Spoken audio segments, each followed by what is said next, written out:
Hey guys, I am a coffee drinker. Love my coffee. Gotta have my coffee to get rolling in the morning.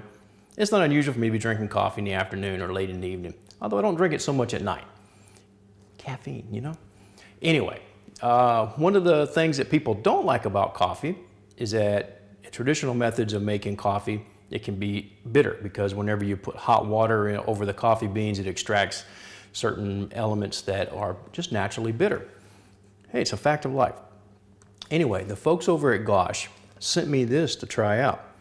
It's a cold brew coffee maker. I've been reading about this and it's supposed to be a pretty good method of making coffee. I've been wanting to try my hand at it, and so whenever they offered to send me this coffee maker to give an honest opinion about it, I jumped on the chance. Now, one thing, if you'll look in the description below, you'll see an Amazon link with a discount code. If you're interested, check it out, and if you like it, use the code. The instructions say to use a medium grind of coffee. You can take and start with whole beans like this. Use your little coffee grinder to grind them up. But then what you're gonna wind up with is some powder. And you'll have to separate off the powder. You don't wanna put powder in here because that'll make your coffee really cloudy. So you can either you can grind, separate, or you can do what I do. Same grounds that I use for my automatic drip coffee maker. Anyway, what I do is I do weigh my grounds on the scale because there's two reasons for that. One, consistency. Two, I use dark roast coffee, and dark roast coffee, you need to bloom the coffee a little bit before you make your iced coffee. Now, if you're using medium grind or medium roast or something, or light roast, you don't have to do the hot water, but you should do the cold water just to kind of make everything ready. Even that out. Got some warm water, and what I do is I use 1 milliliter of water to 1 gram of coffee. So I have 30 grams of coffee, so I have 30 milliliters of warm water. Kind of pour this over the top, and then I'm gonna let this sit for about 10 minutes, which works out pretty good. That gives me time to get my ice and water ready. Now, it's been a few minutes since I poured the warm water in here. We're gonna put our paper filter. Now, you don't have to do all of this. You don't even have to use a filter. But if you don't bloom your coffee grinds a little bit, then what could happen, or I've had happen to me, is that I wind up with a bunch of them that are dry. Now, if they're dry, that means they're not putting flavor into my coffee. And I don't want that. Now, here's this thing. This has got a little hole in it, and it drips the coffee down nice and slow. Anyway, let me readjust the camera so we can see what's going on. Okay, so now this is the area that's going to have our cold water in it. I'm going to fill it about half full of ice. If I fill it full of ice, then whenever it gets done making, then I have to wait for the ice to melt. I have cold water. Now I'm using bottled water. Depending upon your water supply, you may or may not need to use bottled water. Here I don't really have to, but I like using it anyway.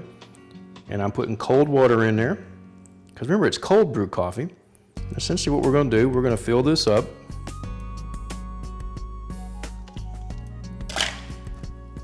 Put the lid on it. Now this also works as a cup holder. Make sure I don't have the lid down tight, just enough to keep dust out. And we'll be back in a few hours. It's been a few hours and coffee's done. It's not dripping anymore, so it's done. It takes about 5 hours until it gets really slow, and it stops dripping in about 6 hours. Or at least that's what mine does. Now you'll see that there is some water left in here. So kind of plan on that when you're making your measurements. Oops. Anyway, we're gonna take our coffee grinds out of here, put them to the side, and here's our coffee. Now, I'm a coffee drinker. Love my coffee, but it's gotta be at least warm. If I make a pot of coffee and I get myself a cup, and that cup winds up getting cold, you know, sometimes at work I get distracted, carried away, I come back to it. If it's cold, I don't drink it. That stuff's nasty. Now this stuff, it's delicious, just like this. Room temperature, nice and smooth. It's good stuff. All right, so now what I want to do is I want to make some pumpkin pie spice iced coffee. It's getting close to pumpkin spice season, and I want to be first this year. So we have our coffee. I've got half a teaspoon of sugar. Since this coffee's not bitter, I don't like putting a lot of sugar in it. Give that a mix. Now we're gonna put some half and half. There we go, that'll be enough. I got some pumpkin pie spice. Nice little splash of that in there. I've got some nutmeg. I like putting a little extra nutmeg in mine.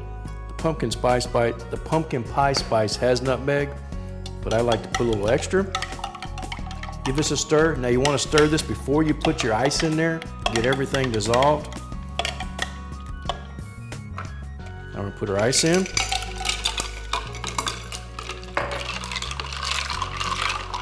There we go. Comes with a nice cap.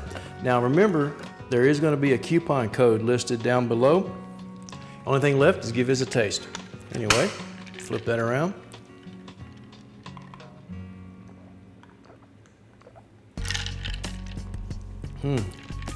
Smooth, refreshing. Been out working in the yard all day and something cold, man, it's good. The coffee's good and the coffee maker is good. Takes a long time. I really do wish they had a microwave button on here where you could do that, but then I guess it wouldn't be cold brew. This is nice, smooth coffee. If you haven't tried cold brew coffee, give it a try.